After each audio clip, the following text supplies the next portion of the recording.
आधार card जब घर को जाएंगे पलटा के देखो, उसमें लिखा हुआ है this is not proof of Indian citizenship. अभी तो अमित शाह बोल रहे नहीं नहीं कोई मुसलमान की सिटीजनशिप नहीं ली जाएंगी, तो मोदी को अमित शाह को खड़े होकर बोलना चाहिए कि कभी भी एनपीआर एनआरसी नहीं होगा देश में। बोलो, भारत की पार्लियामेंट में किसी ने उस कानून को फाड़ा तो हैदराबाद की आवाम ने उस कानून को फाड़ा था। और मैं यहां पर खड़े होकर कह रहा हूं इंशाअल्लाह ताला हैदराबाद की पार्लियामेंट की आवाम, तेलंगाना की आवाम, किशनगंज की आवाम CAA के खिलाफ वोट देगी और इंशाअल्लाह ताला बीजेपी को हराएगी इंशाअल्लाह ताला।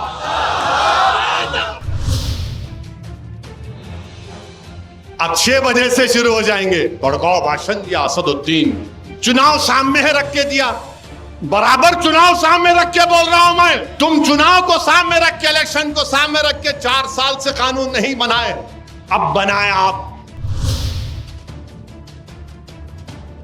एक बयान आया, हुकूमत ने एक फैसला लिया और फैसला ये लिया कि वो CAA कानून के रूल्स बना दिए। मैं पहले भी कहा और आज भी कह रहा हूं कि CAA कानून को आप सिर्फ CAA के तौर पर नहीं देख सकते। CAA के कानून को आपको NPR और NRC से जोड़कर देखना पड़ेगा। अब ये बीजेपी और संघ परिवार के लोग बोलेंगे तुम क्या नहीं चाहते पाकिस्तान, अफगानिस्तान, बांग्लादेश के हिंदू, सिख, ईसाई, ये बौद्ध मजहब के लोग भारत को आ जाएं, ये उनको शहरियत ना मिले? मैं कभी खिलाफ नहीं था। अरे जब हमने 2 नेशन थियरी को रिजेक्ट किया, मुस्तरद किया, हम क्यों उसकी मुखालिफत करेंगे? कोई अगर हमारा हिंदू भाई पाकिस्तान, बांग्लादेश, अफगानिस्तान से सिख आ जाए, क्या CAA कानून से पहले उनको सिटीजनशिप देने का कानून नहीं था? था, बिल्कुल दीजिए आप।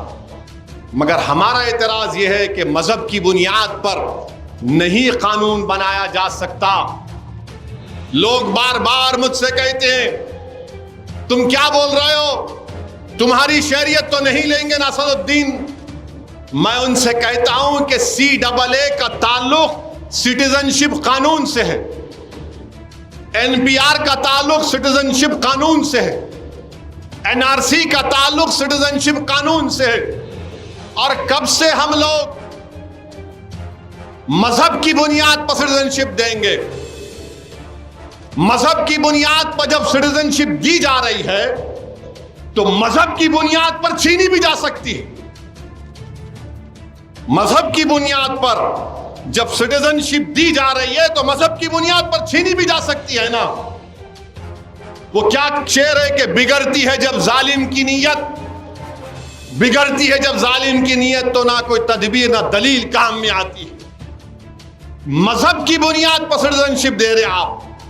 और कल अगर NPR और NRC कराएंगे, आसाम में, समझाने के लिए बोल रहा हूं, आसाम में सुप्रीम कोर्ट ने कहा NRC कराओ, 1600 करोड़ रुपये खर्च किए करके सुप्रीम कोर्ट के मातहत NRC हुआ आसाम में। 19 लाख लोग के नाम नहीं आए। कितने? 19 लाख, जिसमें से 10 से 12 लाख हमारे हिंदू भाई हैं, 1.5 लाख मुसलमान। अब जब CAA आ गया तो क्या होगा मालूम आपको? ये मैं नहीं बोल रहा हूं, आसाम के चीफ मिनिस्टर बोल रहे हैं, जो आलाजाद के हेमंतु शर्मा नाम है, बेसु शर्मा, वो कह रहे हैं कि हम CAA से उन 12 लाख हिंदू भाइयों को सिटीजनशिप दे देंगे। ये मैं नहीं बोल रहा हूं। अब वो 1.5 लाख मुसलमान क्या करना? वो 1 लाख 1.5 लाख मुसलमान क्या करना? उनको बोलेंगे आप 1962 में आए क्या? आप 1951 में आए क्या?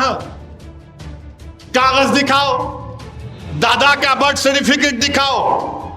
माने वो 10-12 लाख हिंदू भाई बहनों को सिटीजनशिप मिल जाएंगी, आसाम के मुख्यमंत्री कह रहे हैं, बीजेपी के लोग कह रहे हैं। और वो 1.5 लाख मुसलमान फॉरेनर्स ट्राइब्यूनल में जाके केस लड़ो अपना।